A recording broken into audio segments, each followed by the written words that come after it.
What's up, guys? Welcome to the channel. Give me a second to get my phone set up here. Yeah, we're pretty much just doing an open live. No real subject. Anybody wants to come forward and talk? Yeah, we're pretty much just doing an open live. I mean, really, I'm basically just opening it up for all the cowards out there that have so much to say, but they're not real men and they can't come say it to your face. Well, it's just cowards. So, if any coward, you know who I'm talking to specifically, because I said I'm not going to mention your name, I'm not going to cover your videos. If you got something to say, come say it to me. Other than that, I'm not giving you any attention.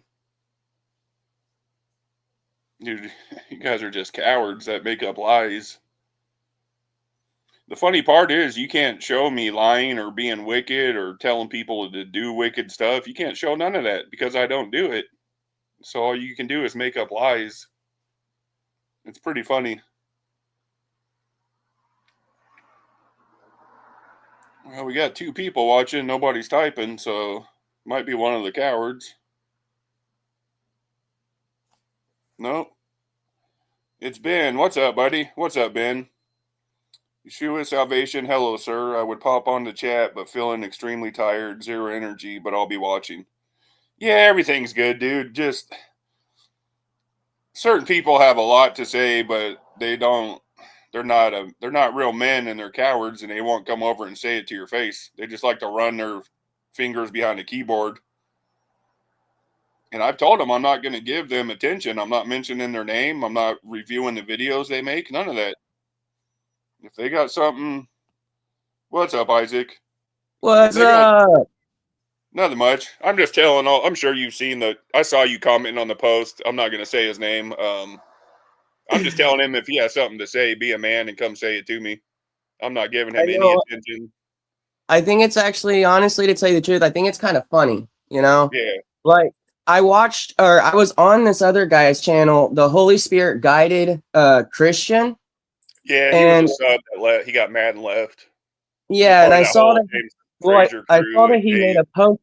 I saw that he made a post where it said, "Learn the psychology of a psychopath," and he posted all these people, including, Praise I Am, but like he doesn't put Carlos or that James guy or anyone else because I mean they're following exactly the same patterns of a psychopath. Yeah, and then they all hang out over on Dave News Network's channel, who is one of the most wicked channels on YouTube. It's disgusting. Oh, it is disgusting. Isn't he the one that straight up said that Christians should die or something like that? Like, I mean, I heard some really bizarre stuff that he said. Yeah, he did that. He blasphemed Jesus. He threatened to kill a child on Praises Live and SA them. Disgusting. That's so messed up. It's disgusting. They're not. And then the funny thing is they're the ones that call us wicked, which is even hilarious to me. Which is why, like I said, they think they're running a race that's already won. Who cares? Yeah, but they can't. That's what I'm saying. But they can't show no proof. I'm saying show proof of me lying or doing something wicked or leading people astray. You guys can't because I don't do it. So they can just make up BS. But yeah, Unguided Christian. He was a sub and he got all butthurt, and now I see why. It's because he hangs out over at Dave's channel, and they're all against Praise because, yeah, they all got some weird allegations against him. I'm just going to leave it at that. Well, no, of course, because they've been doing it for how long, and at the end of the day, you do this for so long, you start ending up being like them. That's what I was trying to warn them about. But you know what? If they don't want to listen, then they're stuck in their own filth understanding. Yeah, and I'm not going to give them any shine, none of that. If they got something to say, they can pull up and say it to my face. Otherwise, whatever. I'm going to ignore it. I know, it's funny. Like I said here, just because you delete the messages doesn't mean that God can't see you and keep on trying to hide. But God sees and hears. He knows the truth. No matter how many times you want to run, God knows, and that's why God has been trying to deal with your heart. But you know best. No blood on my hands, but your hands are full of blood. I have repented and moved on. God bless. Yeah. Yeah, they're Like, saying because I said in the live the other day that I'm a Libra and I'm naturally reserved because I'm a Libra. They're now saying I do horoscopes and all that crap, and I'm like, they're you trying guys will make they're up trying anything you can. they're trying to add that with a Ouija board when I was trying to explain to them that a Ouija board actually calls for spirits, but the horoscope actually helps you identify like what's wrong with your body or what's wrong with you. And Yeah, I honestly, don't even the get enemy, into horoscopes. I and I was mean, talking about how I am as a Libra because I believe based on the month you're born in, that's going to kind of dictate how your personality is, and that's what I was talking about. well, I believe that that's how the enemy uses the tactics to attack, if that Yeah, makes sense. yeah, So, I mean, if you know your horoscope, I mean, if you are rooted in Jesus Christ, then you know the lies that are going to be tormented to you to that day. Does that make sense? yeah, yeah. That makes So, sense. I don't see Yeah, a problem with it, and I think people are looking at the practice as the problem, but not seeing God that can be used to bring the light. If that makes sense. no, I see what you're saying there. Yeah, And like see I said, I've the never really been into them. I was just talking about me being born in September and how my basically I'm super laid back because I was born in September. That's what I was talking about. I know, and then the funny thing is, he keeps on falling for his trap because you said you weren't going to deal with him, and then he's like, "You wanted my attention. Here I am." It's like, Yeah, I wrote a is that comment what on there. you said? That's about all I'm gonna do is I'll write comments, but I'm not responding to their videos. Nothing.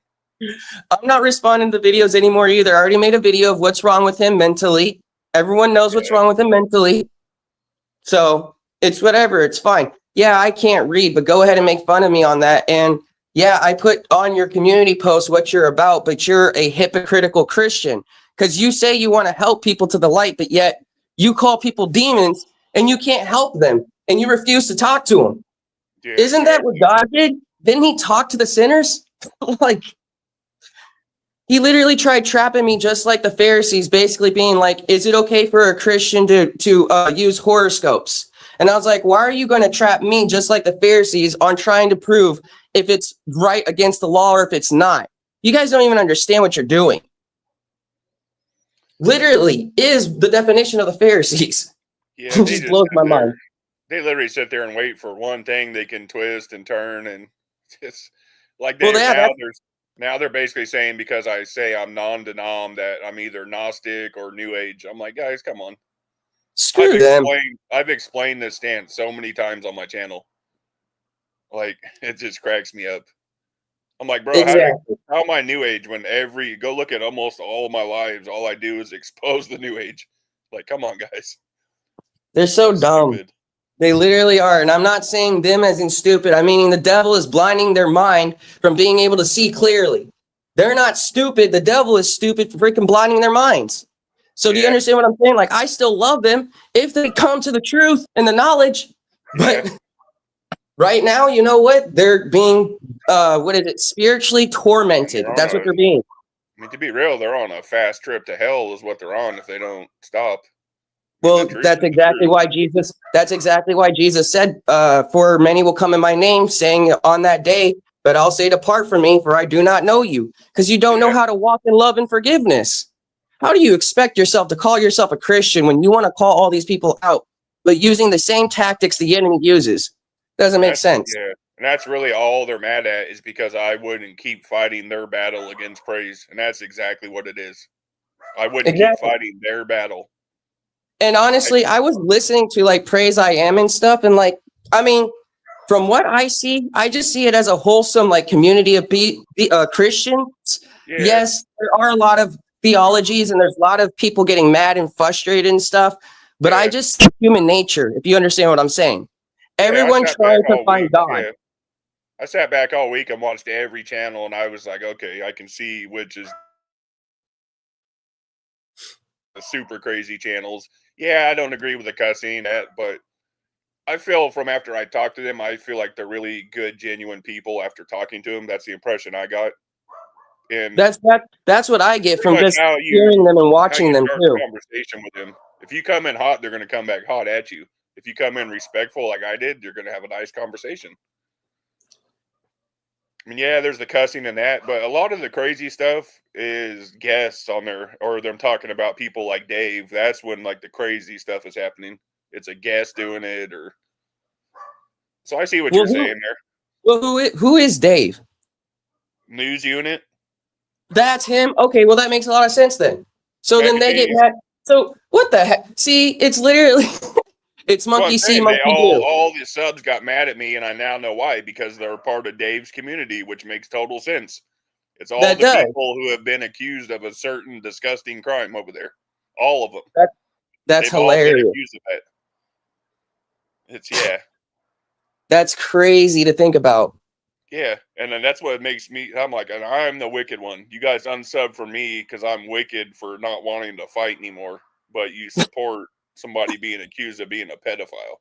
Come on. No, I can't even say his name right. I can't ever say his name right. Kairos. He sits there and he basically is like, he's doing the will of God, trying to do the fire and the he's basically doing the battle that was already won. Yeah. See, he thinks he can back people down with the stupid posts he makes, and I'm gonna give him a clip here in a second. He's looking for, so I've spoken many times about why I'm non-denom. So here you go, Kairos. Clip this. You're gonna have a field day with this one. I've said before, I came from Catholicism.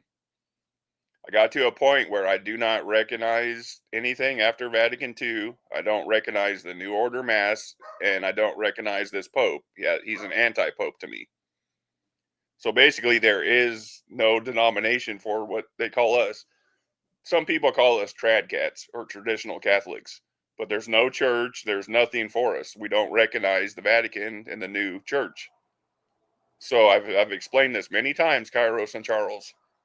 So there's your clip. Have a field day with it.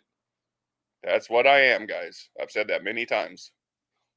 So basically, I say non-denom because there is no traditional Catholic church for us. So exactly. Have a field day with that one, guys. Well, and the fact is, non-denomination and basically means that you're just having a relationship with God. So, yeah, I mean, and they're the ones that call you a demon because you're having a relationship with God. I mean, I went to a ton of other churches after leaving Catholicism, and I was just like, nope. And I didn't find one, and I was just like, nope. I'll just stick with the Bible. Believe me, I'll tell you a little bit about me, okay? I was born in a non-denominational. I don't really care if they clip anything as well as that can go ahead and be whatever. My family consistently wanted to, they wanted me to be with God and everything else, but I was rebelling. I was a kid. I wanted to rebel. I said, screw God. I kept telling God, screw him.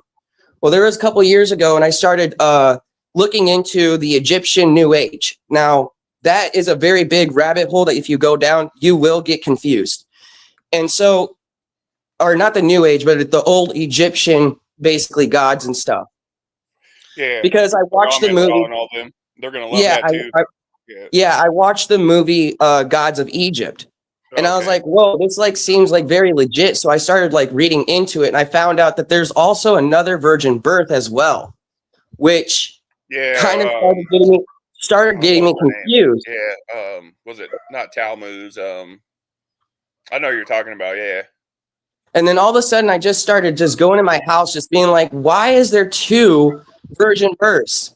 And then I started getting so confused. And then I heard just as clear as day, like a wind came by, and it basically said, what he makes confusing, I make clear. Instantly, I was like, whoa. What was that? Wait. Why did I just hear that? I instantly go into my Bible, because I did have a Bible. I just didn't trust him, if you know what I'm saying. Yeah. And I started looking into the Word of God, and I found the part where it says that he is the clarity, that he makes things clear. I don't remember exactly what part, but God showed me that part in the Bible. And so I started actually seeking God diligently, I had a dream, and whether it was of God or whether it's not, I'm not going to say it was or wasn't, but what I'm going to say is I believe it was a dream that was God trying to show me my heart, if that makes sense. Yeah. And so in this dream, I was brought up, it was completely dark, looked all dark or all beside me. I looked forward, I saw a person standing in front of me. Couldn't really tell or picture what they were or whatever, but I saw this demon looking thing standing on top of him, and his head had light. It was so bright, everywhere else was dark, but he was bright. And I saw this weird demon on top of him, just sucking the light out of him. like eating him. I started getting scared, so I start walking backwards. Then I find this gate. I see this gate, and this gate's huge and wide, and I'm like, you know what? I want to close it. Like I said, I have had God's word in my heart a couple times. So when I was getting ready to close it because I was scared, I said, I can do all things through Christ who gives me strength. As I said that, I closed the gate, and the demon was running after me, coming after me. And he tried basically attacking me. When I closed the gate, his face was right there, nasty looking like face. And he kept smiling. Then I had, the gate had a lock. I opened my hand out and I saw a key. I knew instantly what to do, and I just locked the door. So what I believe what God was showing me is I was being oppressed by demonic presence. And that's why I'm being stuck in my mental state, if that makes sense. And God was trying to teach me. And God was trying to teach me how to lock the demon out of my mind. Yeah, I've never seen a demon. I think I maybe felt the presence one time when I was doing my paramedic training. There was 3 of us instantly, just the arms, goosebumps, and the hair stood up on our arms when we walked in this old building, and everyone had that. It was just it just felt heavy and like depressing and dark, and instantly everyone's arm hair stood up. It was just the weirdest feeling, and we were like, "What is that?"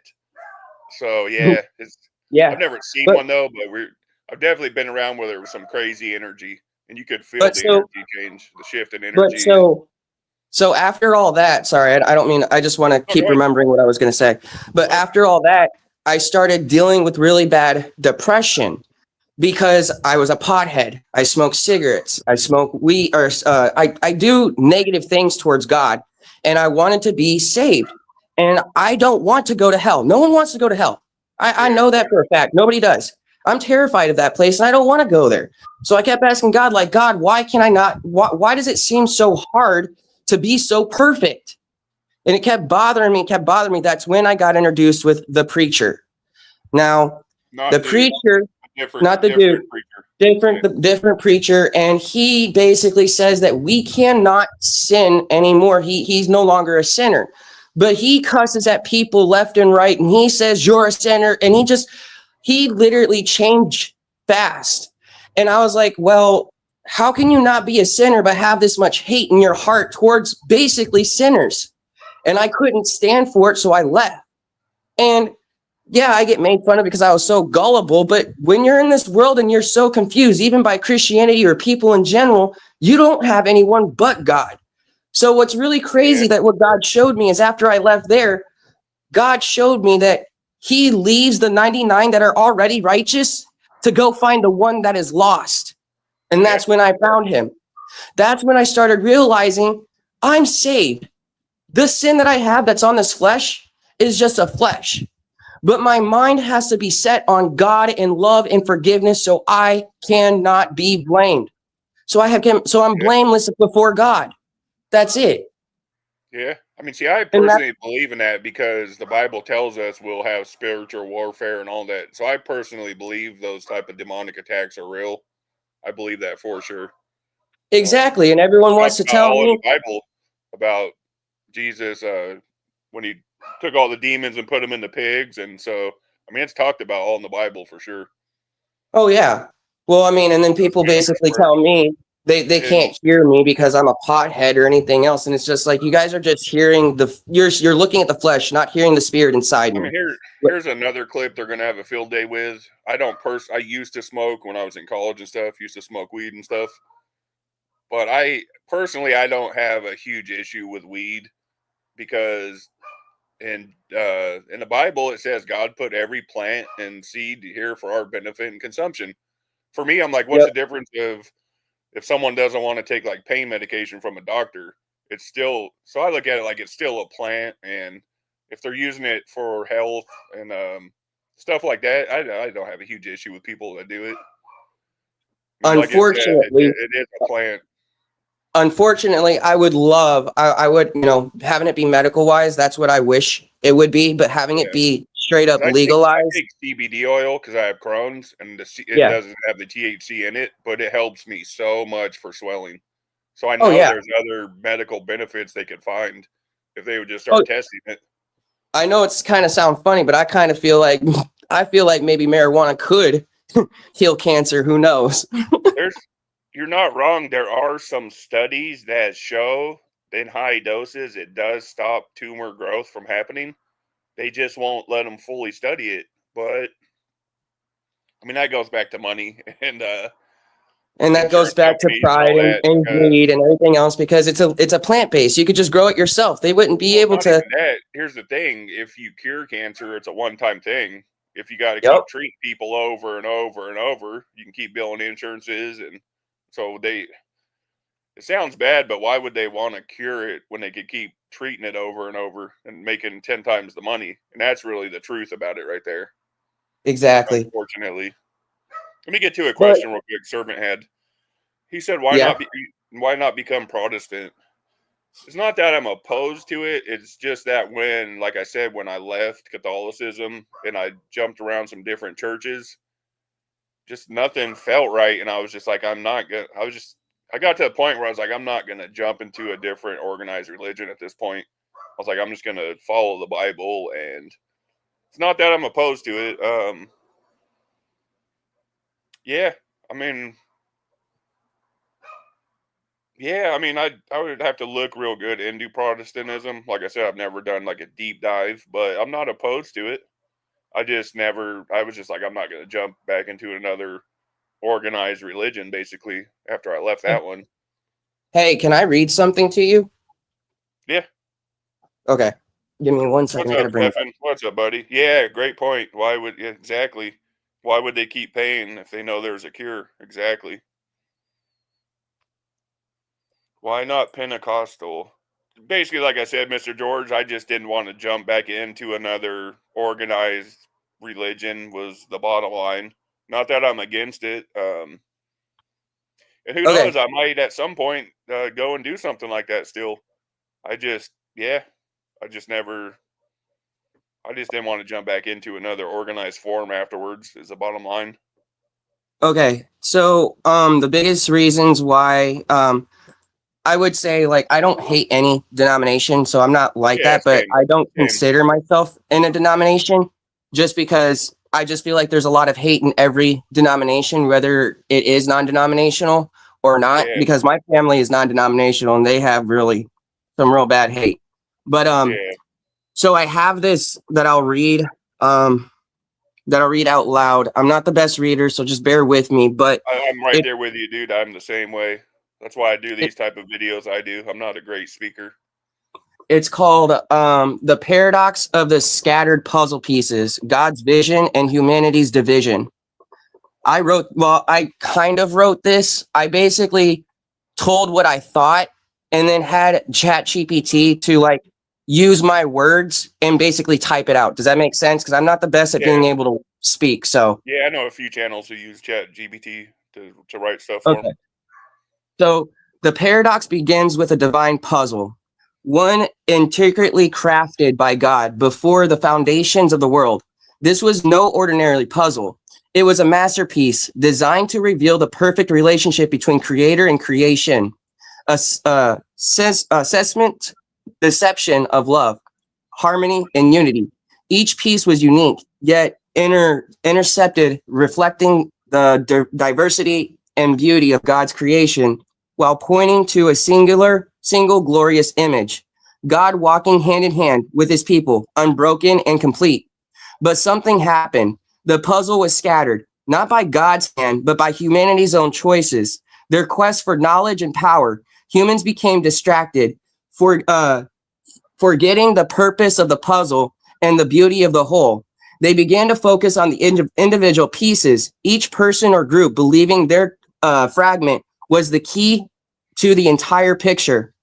They argued over shapes, colors, and edges, claiming ownership of the truth while neglecting the greater purpose. And so, what was meant to unify became the very source of division. This is the paradox of the scattered puzzles. As time went on, these scattered pieces began to take on identities of their own, each group cultivating its fragments formed what we now call denominations. The Catholic Church held tightly to the idea of the apostolic succession, claiming the original blueprint of the puzzle. Protestant Reform, frustrated with what they saw the distortions in the image, took their own pieces and declared that the puzzle could be completed by faith alone. Orthodox Christians instead insisted on preserving the ancient traditions, believing their methods of accessibility were tested to the original design. Meanwhile, newer denominations emerged, each offering their own interpretation of how the pieces should fit together. This division, while heartbreaking, also reveals the complexity of the paradox.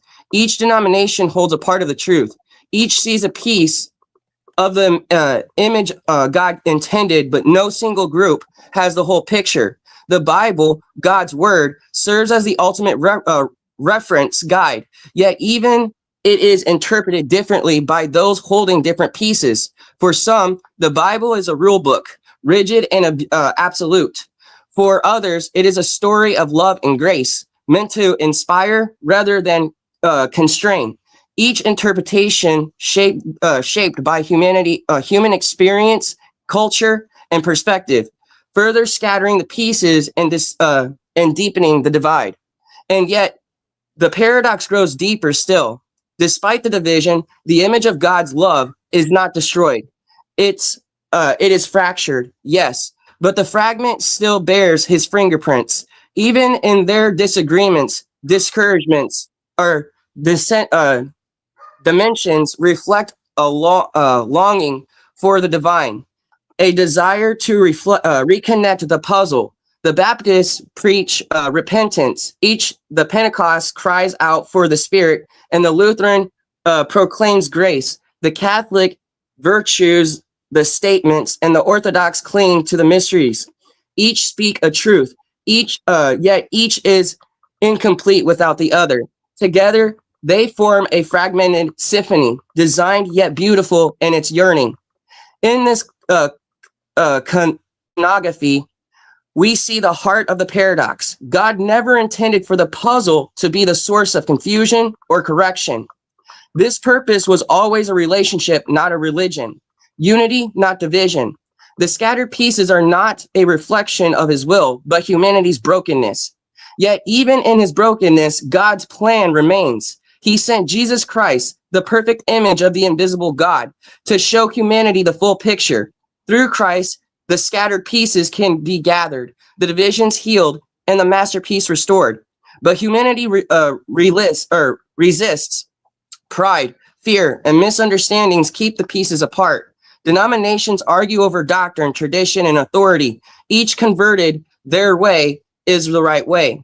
They forget that the puzzle was never about individual pieces, but about the whole image, a relationship with God and with one another. In their zeal, they defend their fragment. They lose sight of the greater purpose. Yet the Bible continues to speak. To the Catholic, it affirms sacraments as the means of grace. To the Protestant, it desires the faith alone saves. To the Orthodox, it reveals beauty of mystery. To the Protestant, it promises the power of the Spirit. And to the believer lost in the confusion of it all, it offers the simple, profound truth: God is love. In the end, the paradox is not hopeless. It is a call to humanity to lay down the pride of holding our pieces too tightly and to seek the image of God together. The puzzle can only be completed when we stop fighting over the fragments and start fitting them together in love. This was always God's intention, not a world divided by denominations, but a family united in Christ. The pieces may be scattered, but the masterpiece is still within reach. The question is whether we can choose to see it.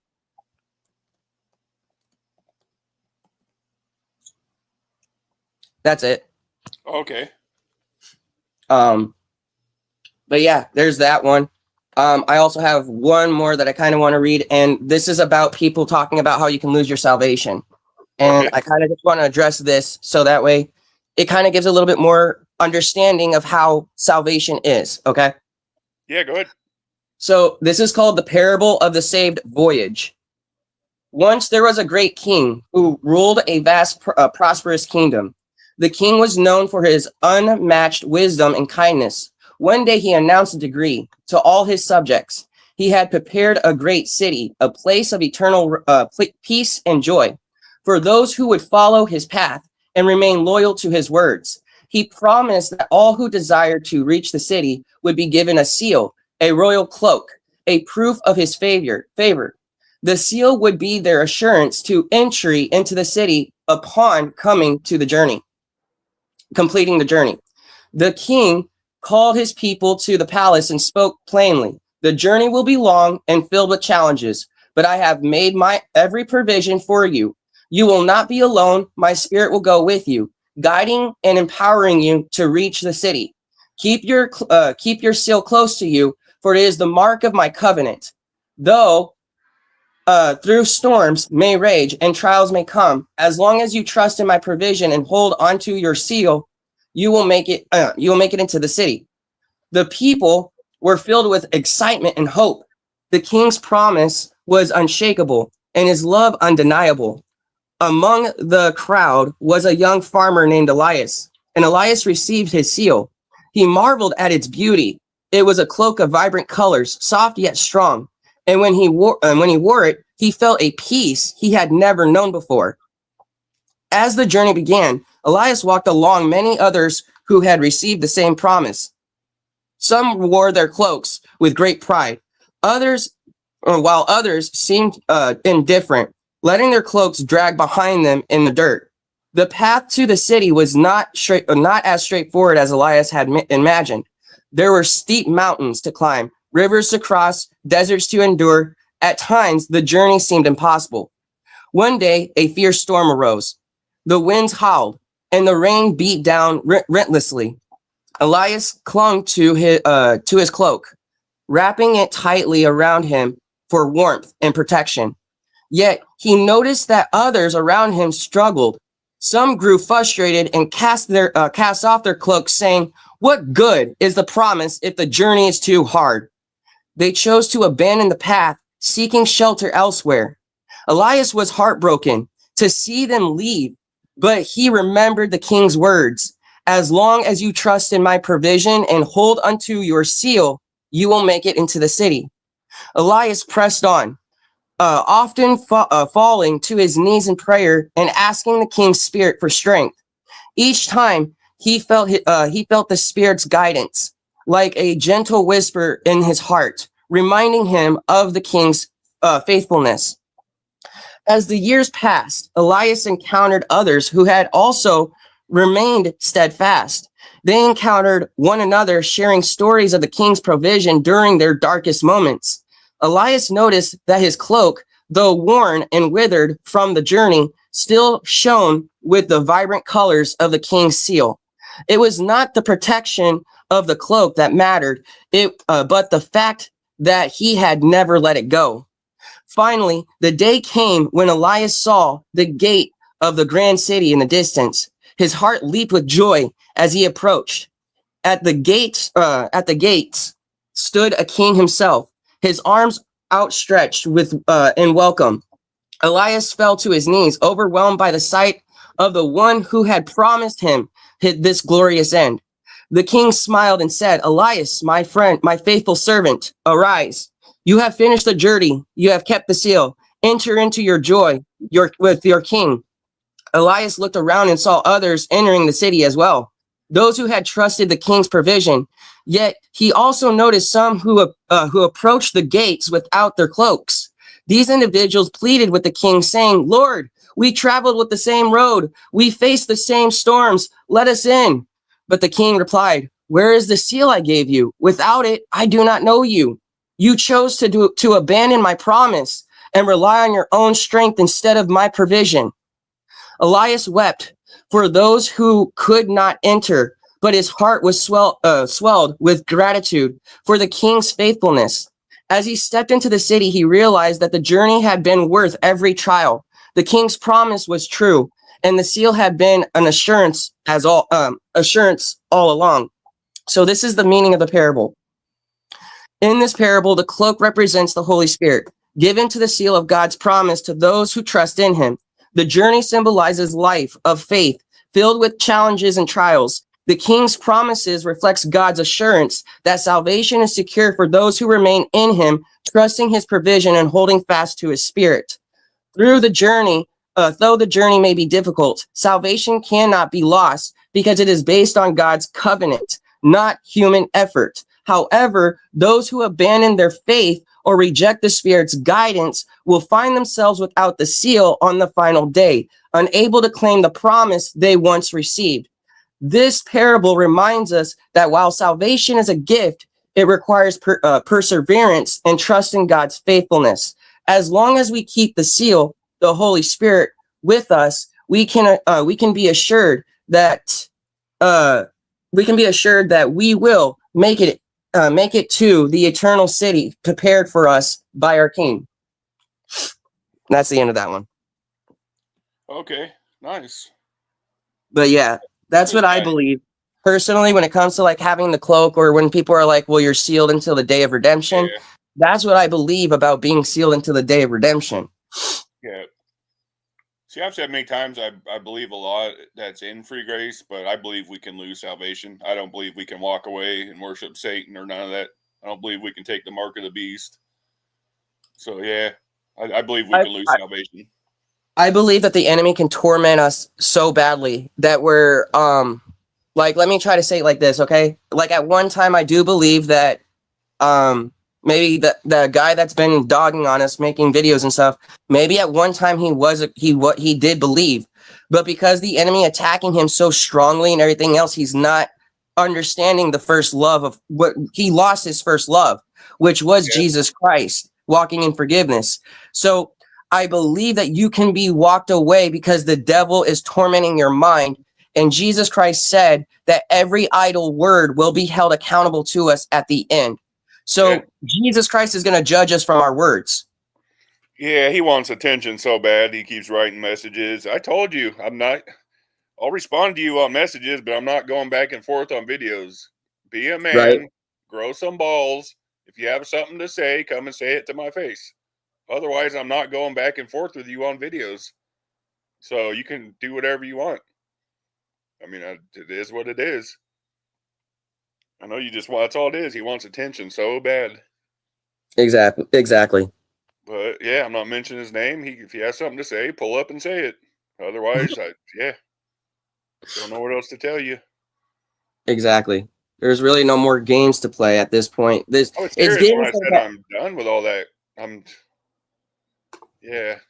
It's getting so bad to the point that, you know, the love of God is being so scarce that I can see Jesus coming soon. I hate to say it like that, but like, I don't know the day or the hour, but like he told us to watch the signs. And I mean, I'm seeing the signs as clear as day.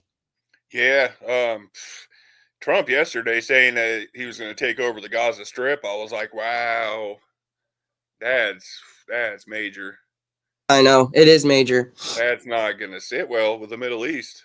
I could already see it. That's not going to sit well if he does try to go and do that.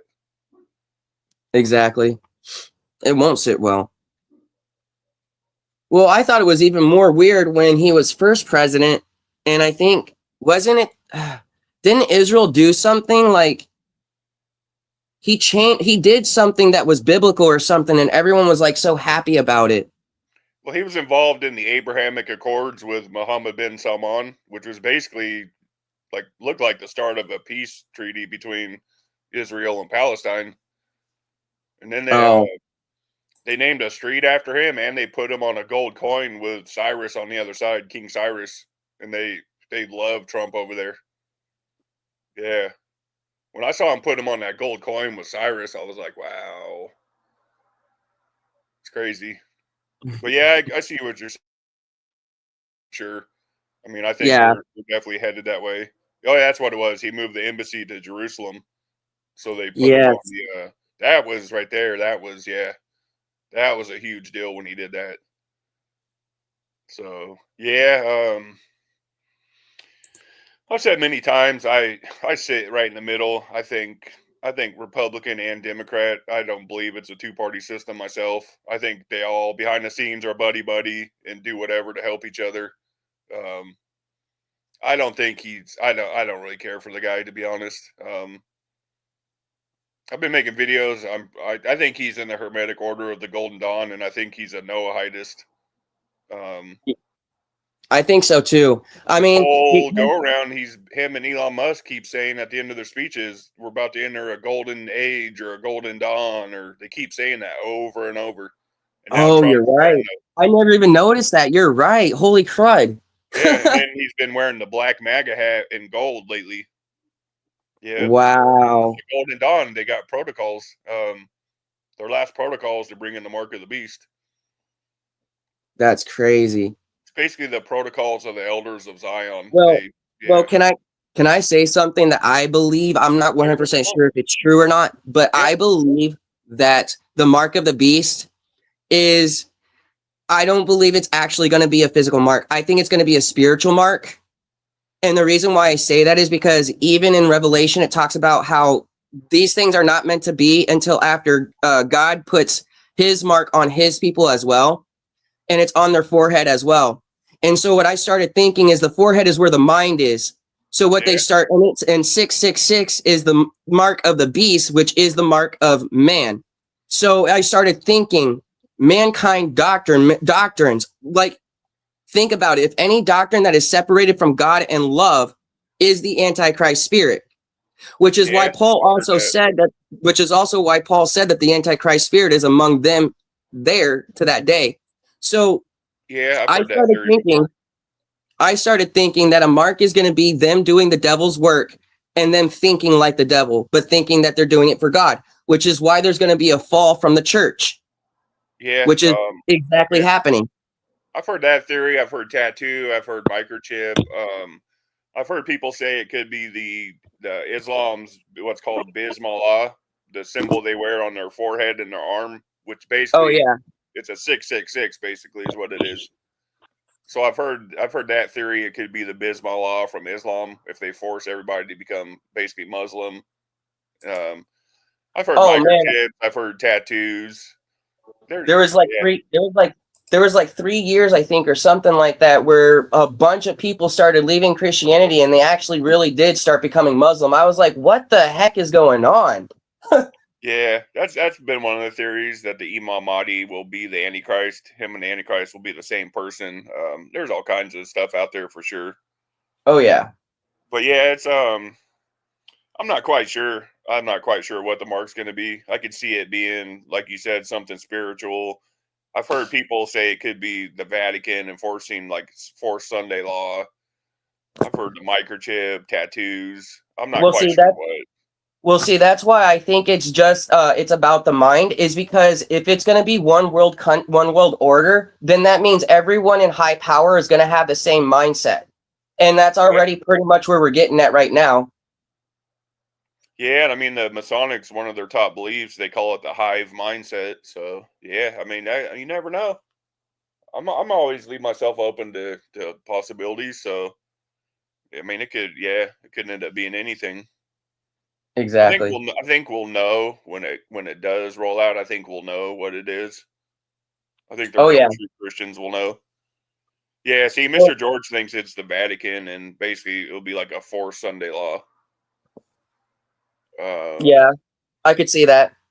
Yeah, that could be a possibility. Like I said, I always leave my options open, and it could be. There are some prophecies that say the last pope will be under the control of Satan, and the Vatican will be destroyed, and that basically the pope will be walking over the dead bodies of the cardinals and bishops. Yeah, who knows? Who knows? Who knows? I mean, it's something interesting to think about and look into, and yeah. But we always, my mom usually like looks into things like that, but like I kind of have to like remind her, because she like starts freaking out. And I have to like remind her, like, God's in control. Like, these things are gonna happen. Like, we can't stop it. So like, there's really no reason to freak out. It's just we gotta know though, so we can prepare. And help other people if that's what it needs to happen. See, that's why I make the type of videos I do, just thought provoking, and just if something does happen in the future, people will be like, "Oh, I remember when he said something like that on that video," or just it's really Yep. just stuff to look at and stuff to do. Really, like I said, I'm not great at speaking. That's why I don't do like a lot of scripture and teachings and stuff. Yeah. That's not my lane. I'm not good at it. My brain just starts freezing. I'm not a good talker, and my brain just starts going blank and stuff. I'm okay at doing stuff like this or like short little couple minutes, pause a video, say something. I'm just Yeah. like Jared. I can't do what Jared does. I mean, I know that. I can't do it. So that's why I do the type of videos I do. That's just what I'm comfortable with and what I can do. Yeah, I've like studied that type of stuff. he's honestly a lot better being live than I Oh am. yeah, And yeah, that's one of the reasons why I don't really go live on my channel, because I can't. yeah. That's why I do this type of stuff. I can't either. I can't do it. I mean, I can do little short stuff and talk about stuff, but I can't talk for 20, 30 minutes when it's structured. My brain just doesn't work that way. No, the reason why I can't live is because people will come in and I'm still not strong enough to allow my mind to not be affected by what other people say. So they're gonna instantly just say that I'm a false and all that. They're just gonna be like, "Oh, he's an idiot. He's a dummy." And it's just like, Yeah. you're looking at the flesh again. Like, that's not me. I'm sorry that I flipped out. I'm sorry that I freaked out. Yeah, because I had a few people attacking my channel, like, you don't teach scripture or nothing. And I'm just like, guys, I know my wheelhouse, and it's just not it. I do it from the opposite perspective, kind of like You do actually, Revelations type stuff, but see, warnings that's for the thing. what could come in the future. But that's But still, see, yeah, but see, you do actually preach scripture, because what are you preaching about? Love and yeah, forgiveness. So I yeah, mean, true. Yeah, I do. Yeah, I'm gonna like I said, incorporate some more stuff. Some subs are asking. We're definitely gonna incorporate some stuff, but it's probably gonna be in like video format to help me out. So, yeah. but yeah, we're gonna get into like I got James 2, and then I got the Doctrine of Justification coming up. I've been doing some studying on it and stuff. But yeah, we're gonna incorporate some different stuff in. But I know my wheelhouse, and yeah, I know my best gift is discernment, and just that's just the lane I'm in. So I mean, it is what Exactly. it is. But But that not doesn't one mean I'm not helping, like some people have told me. So I'm like, whatever. but not one is better than the other. And remember that Yeah, every gift is basically together in the body of Christ. So yeah, yeah. that's why Amen. I get sometimes frustrated when pastors start basically trying to outrank their congregation. It's like, Yeah, you wouldn't even have your congregation if it wasn't for God. So you're just a mere human being, just like all them other people. I think churches should allow, I think, a 30-minute after church to allow everyone else to like speak up, or if they have questions to be able to come up and like ask questions or something like that. I feel yeah, like that would kind of open a little bit more. But I that's why I don't go to church, because I just feel like I'm always judged. I'm always like condemnation all the time. Like, you understand what I'm saying? yeah. Oh yeah, for sure. A lot of people feel that way at churches. That's unfortunately that's just how churches are. Mr. George said, "Be my student," and yeah, I know the Bible, Mr. George, is just my brain works like a computer hard drive. I basically have a photographic memory, and I can store a ton of information, but getting it out, it doesn't work so well. Is the best way to explain it. I know the whole Bible and all that. It's just that's not how my brain works. I'm more like downloading information, and I'm not great at the auditory part of getting it out. Is what I'm saying. That's funny though.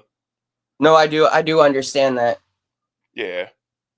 That's why unfortunately, this is why I use ChatGPT, because I can't really project what I want to say outright. And so everyone takes it, I mean, they twist it, if that makes sense. I could if I sat down and actually like wrote a script out for it, but I don't want it to be that organized, and because I do have college degrees in English, so I can write and all that. It's just I'm like, let's just get on it freestyle. I don't want to sit there and have it just like have to write out like a whole script for it, and yeah. No, yeah, that's what I used to do. Like some of my videos in my very beginning of my videos, you can tell the difference that I was using a script compared to like my videos. I'm going over the Bible now. Yeah. I'm not using a script because like when I was using a script, it didn't really feel authentic, if that makes sense. Like I just you can tell you're reading it. about I mean, I could write out the whole script, no problem. Like I said, I got degrees in English, so I love writing. It's just, yeah, you could tell when you're reading it, basically, yeah.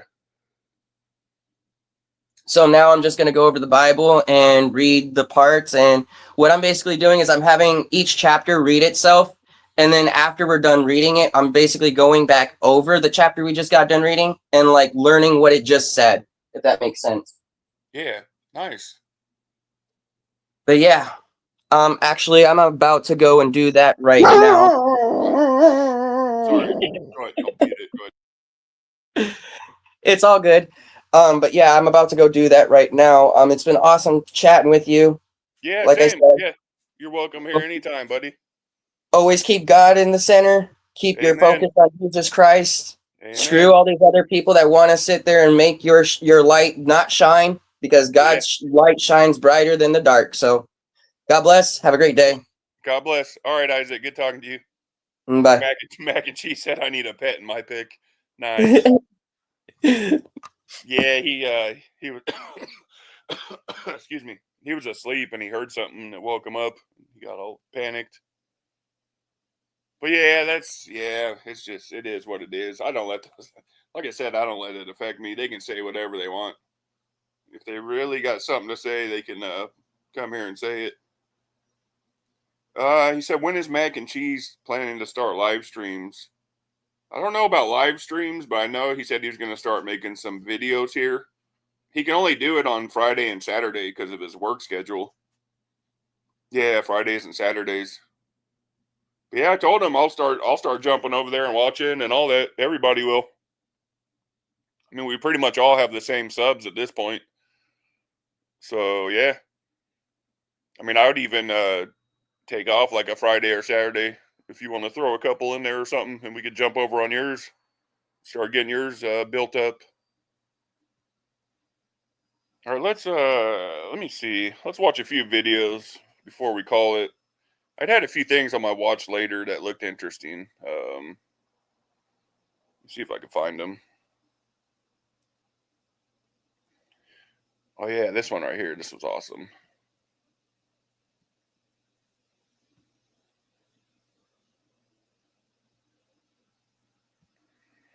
Give me 1 second here. This video right here was awesome. Very rare video. I will not allow these people to continue to. A very rare video of the. So this was 21 Coptic Christians. Basically, they were about to be martyred. And yeah, this was just amazing to me. Right in the face of, they know they're about to be killed. And so basically they just give praise to Jesus through song. This was so amazing. A very rare video of the 21 Coptic Christians that were martyred in Libya. They are praising the Lord in joy after they were told they will be slaughtered in the next few days if they do not betray their faith in Jesus as man and God. In 2023, Pope Francis announced that the Catholic Church would recognize the 21 Coptic Orthodox men killed by Islamic State militants as martyrs listed within the Roman Martyrology.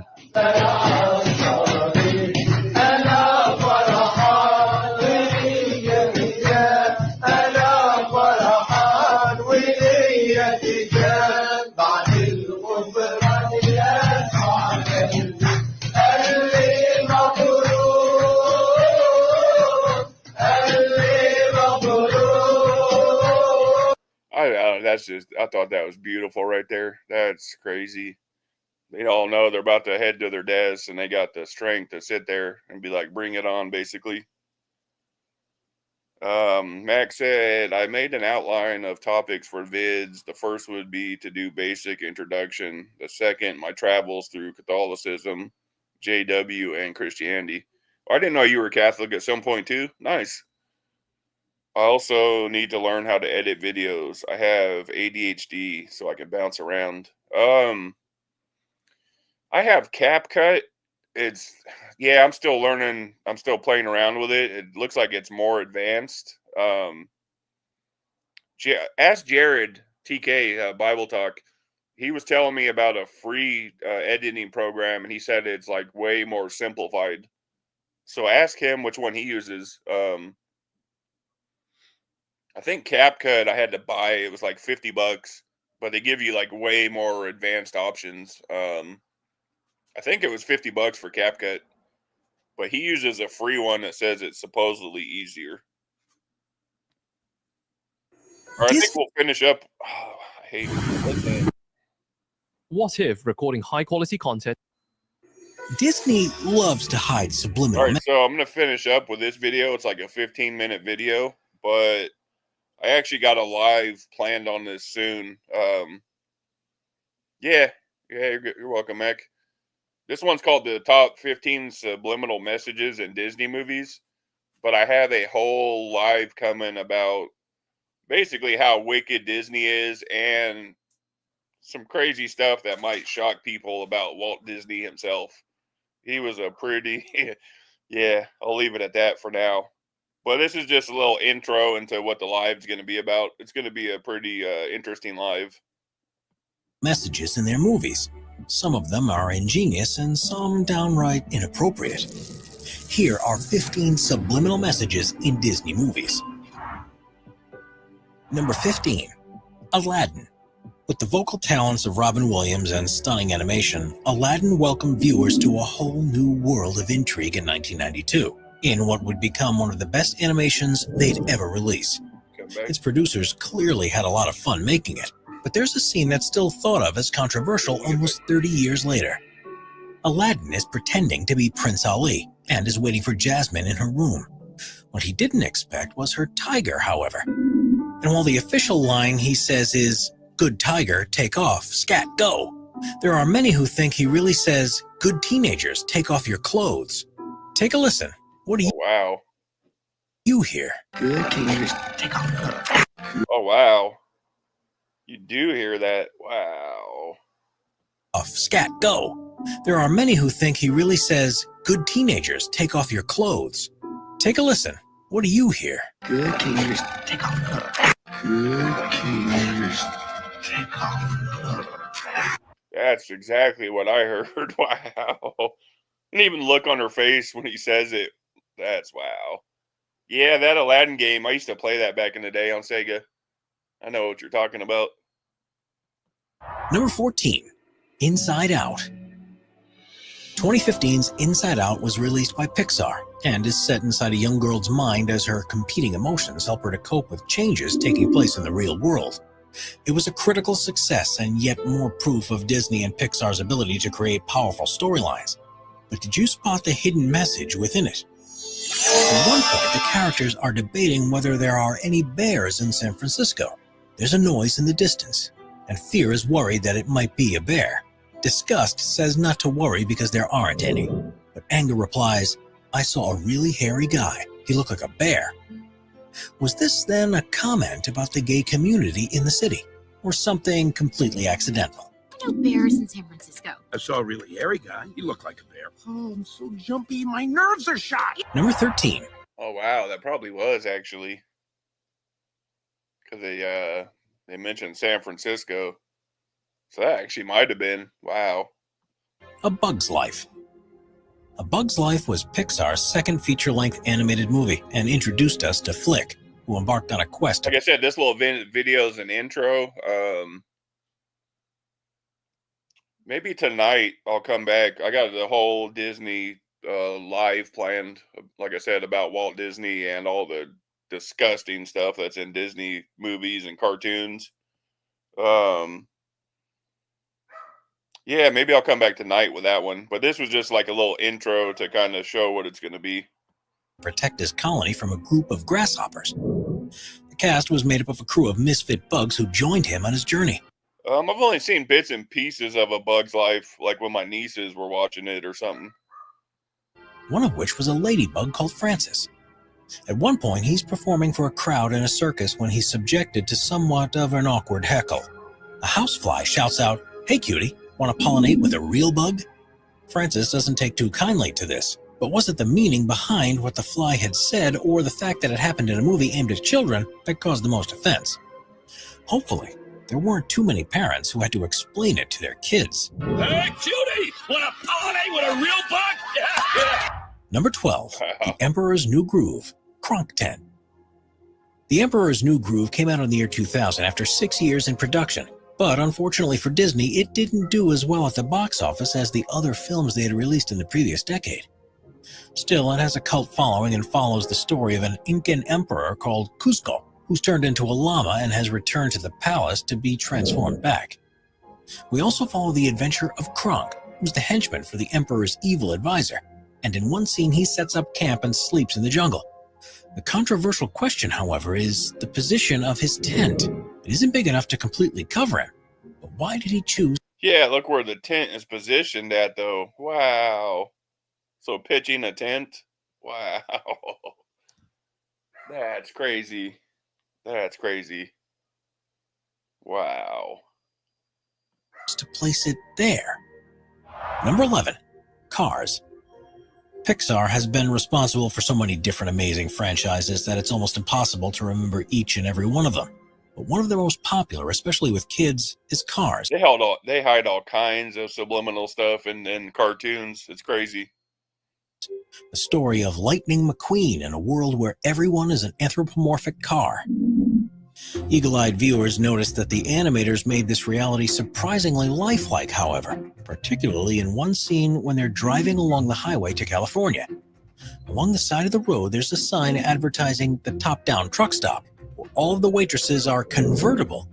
It turns out that even in what's seen as one of the most child-focused movies from Pixar, they still choose to include a healthy dose of adult realism into things. Number 10, The Rescuers. The Rescuers. Wow, I remember this from when I was a kid. The Rescuers, Disney's 23rd animated feature, was released in 1977 and introduced us to the Rescue Aid Society, which was an organization that was based in New York and helped abduction victims around the world. This subject matter was deeply political, and Walt Disney himself delayed its development in the 1960s because of concerns about this.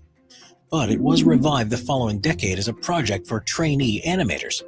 Despite its already risque narrative, there's a moment around 38 minutes in when things are equally as controversial on screen. Bianca and Bernard are flying through the city while sitting in a sardine can on top of the bird. And in a background apartment window, there's a clear image of a topless woman. According to Disney, this hadn't been done by the original animators, but during post-production when the film... Oh, wow. That's crazy. It's kind of like the Little Mermaid one where they hid like a penis in there. The film was re-released on VHS. Once it was spotted, they had to recall as many as they could, just in case that one frame warped any impressionable young minds. Number 9. Also in, I believe it's Snow White. Yeah, in Snow White, there's a scene where there's a guy like on a dock by a lake in the background, and he's pleasing himself. We'll just put it that way. Cinderella. After a period of difficulty during the Second World War, which several releases performed below expectations, Disney returned to critical and commercial success with the release of Cinderella in 1950. Yeah, that's crazy, Mac. This shit showed boobs in The Rescuers. That's insane. In what is still regarded as one of the company's greatest movies ever. Telling the story of a maid who's bullied by her older sisters, the titular character finally gets to live happily ever after once she meets the prince. As usual with Disney movies, a number of comedic characters were added to keep the story lighthearted, and the main two were mice called Jack and Gus. They decide at one point to steal a load of beads, but realize that as rodents they don't actually have anywhere to keep them. Jack then has the idea of threading them onto Gus's tail, which, watched back now with how the world... Oh, wow. I know exactly where they're going with that. Wow. That's wild. Has moved on, can't be seen as anything other than a certain toy that some people like to play with. Number 8. The Lion King. When the original Lion King was released in 1994, the world was introduced to the African savannah to join the story of Simba as he grew into adulthood to claim back the throne from his evil uncle Scar. With a soundtrack featuring Elton John and an all-star cast, it was an instant classic. But some eagle-eyed viewers noticed a strange scene in the middle of the movie that appeared to spell out a surprising word in the sky. Oh yeah, Simba remember this? looks up towards the sky during the Calls out sex. night, then falls back and kicks up a cloud of dust. As it floats in the air, it seems to arrange into letters and create a word. But what do you think it is? One of the animators involved in the movie claimed that they were indeed meant to be letters, but that they are actually SFX. But there are many who believe the F is instead an E. Number 7. Cars 2. Even though Cars wasn't exactly the most popular movie that Pixar ever released, it was still successful enough to spawn a series of sequels. And if the hidden imagery in the first one was bad enough, then they pulled out all the stops for the second. In Cars 2, there's a crew of older cars who is known as the Lemons, who in one scene have a big party where they have lemonade, lemon hats, and lots of lemons. One car there even says, "Is this a lemon party?" Just so we're clear on what's going on, and while this may not seem too bad, you most definitely shouldn't even think about searching for the phrase in Google.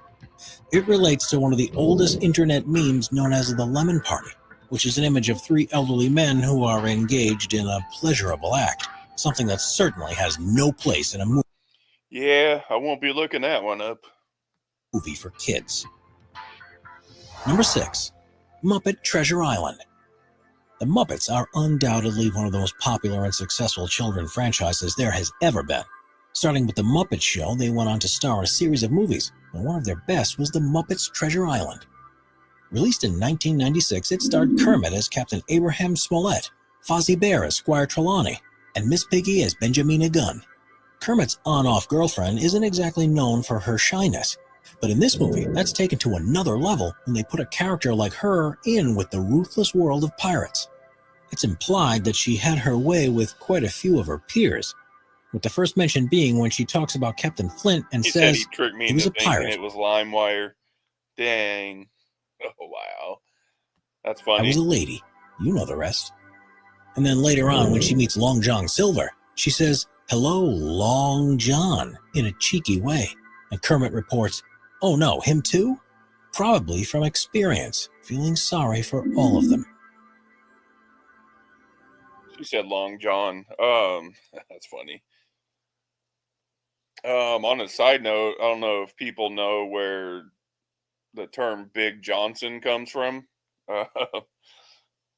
That term comes from President Lyndon Johnson. I guess he supposedly he used to just walk around and whip it out on people and say, "Have you ever seen anything so marvelous?" That's where the term Big Johnson comes from a president. That's crazy. Number 5. The Little Mermaid.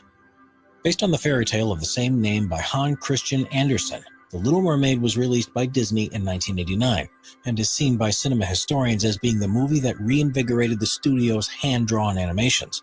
It seems it didn't avoid secret messages and meaning, though, as one scene clearly shows. During the part where Prince Eric and Vanessa are being married, the bishop conducting the ceremony appears to be enjoying his responsibility a little too well when an unfortunate bulge appears. Oh, yep. According to one of the animators, this was actually meant to be the bend in his knee, but that excuse didn't convince everyone, and someone even tried to sue Disney for it because it was not suitable for children. If you don't remember seeing this, it's likely that you've not seen the original version of the film. For recent re-releases, the offending object has been edited over to prevent any more young minds from Yeah, you could see it. being corrupted. Before we move on, be sure to subscribe to Disney. More than most, puts a lot of effort into their promotional posters and images, but sometimes these too include things that you may not notice at first. The most famous of these is one that was created for the re-release of The Lion King in 2002, which shows Simba in front of a sunset and the giant face of his father in the sky. I remember that picture. At first, You can clearly see it. nothing seems too unusual about this, but take a closer look at the shape of the nose in the sky. Doesn't it also look like a thong? If you then look at what's around it, you'll start to see the shape of a naked woman's back, her arms stretching up and her hair over her back. Unsurprisingly, it was withdrawn from use soon after its discovery. But when asked about this, the artist responsible for the artwork claimed that it was all a complete coincidence, and of course they wouldn't have hidden a secret image like that in there. But with Disney's history of hiding secret messages and meaning into mac and cheese. Supposedly those are like super valuable copies too. their films, it's not too hard to believe it was done on purpose, is it? Number 3. The Little Mermaid VHS cover. As one of the company's most successful films ever following its release, The Little Mermaid was the first animation that was part of the so-called Disney Renaissance that led to a number of highly successful films over the next decade. It's no surprise that the company was looking forward to the second wave of revenue it would generate with the release of the film on VHS, so they had a piece of artwork specially commissioned for the cover. The problem was, whether intentionally or not, the image contained something highly controversial for the release of a children's film, and resulted in them having to recall them all and reprint it. The cover, I think if you have the VHS version that has this, it's worth like, I think like $10,000 or $20,000 or something crazy. in question depicts a golden castle in the background. If you focus on, I remember my uncle was running around to a bunch of yard sales buying all the Disney VHSs. I was laughing. one of the spires in the center, you'll almost immediately notice its clear resemblance to a certain body part. It was first spotted by a woman who bought it from a grocery store in Phoenix, Arizona in 1990, and when she returned it to complain, the story was picked up by local media. Soon there was a rumor it had been done by a Disney employee who had found that he was going to lose his job after this piece of work was completed. So as revenge on the I mean, I'm sure probably a few of them have been stuff like that for sure, or people thought it was funny and thought I could sneak it in there. But when I do the full live, you're gonna see Walt Disney was, he was out there too, guys. company, he included something that everyone would surely remember. The truth, though, according to the artist who drew it, was that he hadn't done it on purpose, but was in such a rush that he only drew that part at 4 a.m. and probably wasn't thinking straight. Number 2. Frozen. There's no question that Frozen is Disney's most successful release in recent times, based on The Snow Queen, a fairy tale written by Hans Christian Andersen. The 2013 movie was instantly loved by kids and adults around the world because of its stunning visuals and memorable songs. It seems the film received the full Disney treatment, though, which included plenty of hidden messages and secrets that only adults would understand. When Anna sings First Time in Forever, for example, there's a line when she says, "We have a ballroom with no balls." And even Olaf the snowman makes a particularly dark joke when he's saying a rhyme. He goes, "Winter's a good time to stay in and cuddle, but put me in summer and I'll be a happy snowman." Of course, we know the rhyme should have ended with puddle, but perhaps this confrontation with death was deemed too morbid to outright say for the kids and resulted in a joke instead. Later on, Olaf is singing about what color he thinks snow could be instead of white, but when he gets to yellow, he stops and realizes that that would be a terrible color. Disney's so crazy. Why might that be? Two popular characters from the film are Kristoff and his pet reindeer, Sven. But have you ever wondered why they're so close? And more importantly, why Kristoff's coat looks to be lined with the same type of fur as Sven is covered in?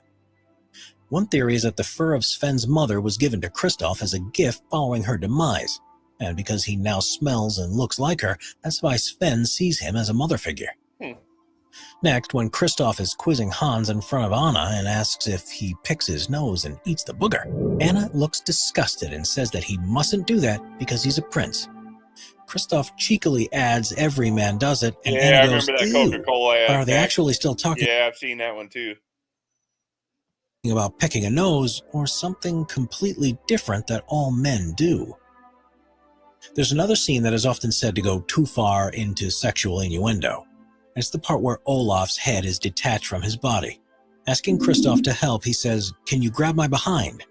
Furthermore, once his bonds is firmly put back into place, he says, "Oh, much better," with a smile on his face. Could this be because he's just been given head? The chances are, the more times you Wow. watch such a well thought through movie like Frozen, the more you'll see hidden elements that you hadn't noticed before. It's a test. Yeah, that's crazy. Like I said, I'm gonna get more into it, guys. I'm gonna go ahead and call it here. Everyone just got back with dinner, so I'm gonna go out here and eat. And yeah, I might be back tonight. We'll see. If I am, I'll post it here soon. But God bless, guys. I'll catch you on the next one.